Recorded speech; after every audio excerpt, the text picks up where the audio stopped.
Bonjour et bienvenue dans la nouvelle capsule vidéo sur le thème des États-Unis et le monde depuis 1945. Il s'agit de la capsule réservée au terminal scientifique, c'est la première partie.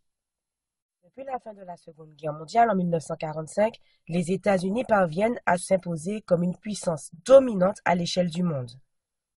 Pendant tout le XIXe siècle, les Américains se concentrent sur la conquête de leur territoire, tout en commerçant avec tous, en particulier avec les Européens. Mais politiquement, ils ont une attitude isolationniste.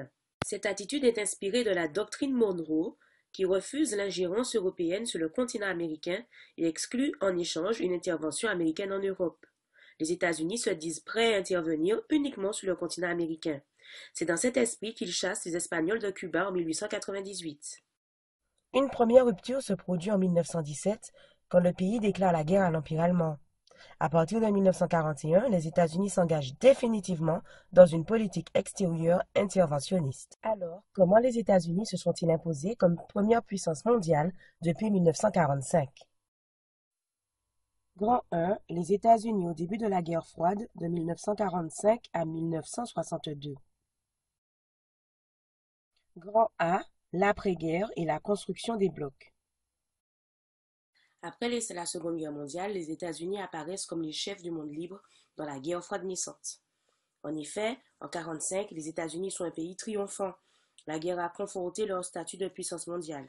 Ils possèdent 65% du stock d'eau mondial, réalisent les 2 tiers du PIB mondial et 50% de la production industrielle mondiale. En 1944, ils organisent la conférence de Bretton Woods qui crée le FMI et la Banque mondiale.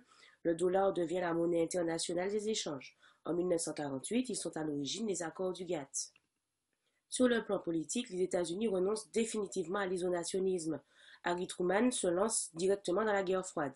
En effet, en 1945, il expose sa doctrine de l'endiguement, containment, et propose une vision duale du monde, avec d'un côté le monde libre que les États-Unis représentent et doivent défendre, et de l'autre le camp communiste, représentant le totalitarisme et le non-respect des libertés individuelles. Bien entendu, l'URSS n'adhère pas à ce projet et en 1947, quand Truman annonce le plan Marshall, la rupture est consommée avec l'URSS de Staline. Deux blocs se forment, le bloc occidental, États-Unis, Europe de l'Ouest, Japon, et le bloc communiste, URSS, Europe de l'Est et bientôt la Chine. Par ailleurs, sur les plans culturels, les États-Unis des années 50-60 exercent une grande influence sur l'ensemble de la planète. À travers Hollywood, le pays exporte son modèle économique et social, l'American Way of Life. L'influence culturelle américaine est à son apogée. Le pays attire aussi des savants et des étudiants du monde entier. B. Les États-Unis se posent alors en leader du monde libre. Désormais, les États-Unis n'hésitent plus à intervenir hors de leurs frontières pour défendre leur vision du monde face à l'extension du communisme. Avec les pays d'Europe, ils créent l'OTAN.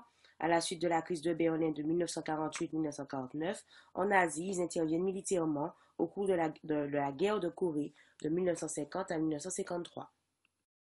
Le président Eisenhower développe alors sa doctrine du refoulement, le rollback, alors que les Américains doivent tenir compte du fait que les Soviétiques et les Chinois possèdent à présent l'arme atomique.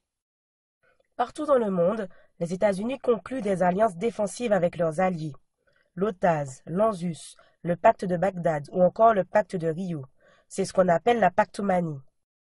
En 1962, le président Kennedy se montre ferme, contraignant les Soviétiques à reculer au terme de la crise de Cuba. Toutefois, les États-Unis ne parviennent pas à éliminer le régime de Fidel Castro. Les États-Unis sont aussi présents au Moyen-Orient où ils soutiennent Israël et sécurisent leur approvisionnement pétrolier en s'appuyant sur l'Arabie saoudite et sur l'Iran. En Asie, ils défendent le Japon et la Corée du Sud face au communisme, représentés par l'URSS et par la Chine populaire à partir de 1949. Et voilà, on doit donc constater qu'au lendemain de la Seconde Guerre mondiale, les États-Unis construisent leur puissance dans le cadre de la guerre froide.